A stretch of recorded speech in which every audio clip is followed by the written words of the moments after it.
అందరికి నమస్కారం అండి. నేనండి రప్ప టీవీ నుండి రావులపాలెం రిపోర్టర్ రామన్ మాట్లాడుతున్నా అండి. మరి మ్యాటర్ ఏంటంటే గతంలో జగనన్న ఇచ్చిన ఇళ్ల స్థలాన్ని సమాధులతో పోల్చి ఈనాడు అవే స్థలాలు ఉన్న కాలనీలకు పేర్లు మార్చి పచ్చతమ్ములు సంబరాలు చేసుకుంటున్నారండి. ఇక గత ప్రభుత్వంలో శంకుస్థాపన చేసిన ప్రాజెక్ట్స్ కి పీఎం తెచ్చి పబ్లిసిటీ చేసుకుంటారేటి.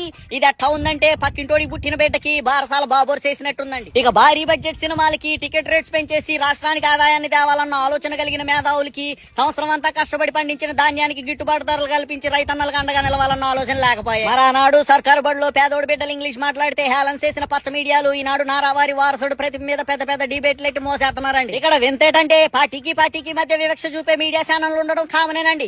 పిల్లలకున్న ప్రతిభకు కూడా వివక్ష చూపే మీడియా ఛానల్ ఉండడం మన ఆంధ్ర చేసుకున్న అదృష్టం అండి. మన ఆనాడు మైకులట్టుకుని మీటింగ్లు ఎట్టి అధికారం కోసం ఆంధ్రాలో అభివృద్ధి జరగలేదని అబద్దాలు చెప్పిన నోటితోనే ఈనాడు గత ప్రభుత్వంలో జరిగిన అభివృద్ధిని మీడియా ముఖంగా అభినందిస్తున్నారండి.